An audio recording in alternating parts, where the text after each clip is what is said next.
brought to you by V-Guard. જગ્યા પર ખુલી ગઈ છે તંત્રની પોલ। હવે વરસાદી માહોલમાં લોકો કઈ પ્રકારની હાલાકી ભોગવી રહ્યા છે, તંત્રની કામગીરીની કેવી પોલ ખુલી છે, તમામ વિગતો છે ગ્રાફિક્સ દ્વારા આપને સમજાવી છે।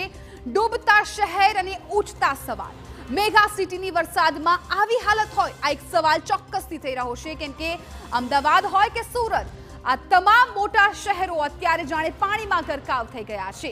મેગા સિટીની હાલત જોઈને ગામડાઓમાં રહેતા લોકોમાં પણ એક ચિંતા વ્યાપી ગઈ છે, કેમ કે પહેલો જ વરસાદ અને જ્યાં જુઓ ત્યાં પાણી ભરાવાની સમસ્યા અને રસ્તાઓ પર પાણી। થોડા વરસાદમાં જ આવી સ્થિતિ દર વર્ષે કેમ થઈ રહી છે?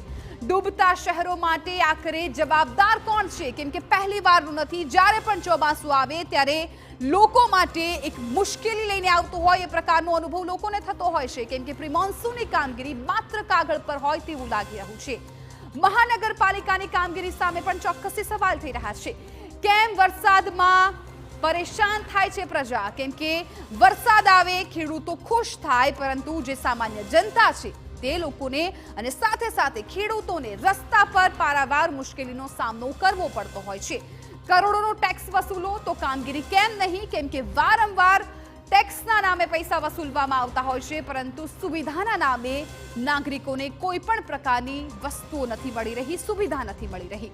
સત્તાધીશો વરસાદ વખતે ક્યાં ખોવાઈ જાય છે? કેમ કે તેઓ પોતાના એસી ચેમ્બરમાં બેઠા હોય છે, નાગરિકો રસ્તા પર રઝળતા હોય છે અને અનેક મુશ્કેલીઓનો સામનો તેઓ ચોમાસા દરમિયાન કરતા હોય છે।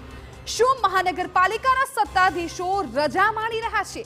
તેઓ રજા માણે અને એની સજા અત્યારે આમ નાગરિક છે એ ભોગવી રહ્યા છે। અને આ તરફ Brought to you by V-Guard.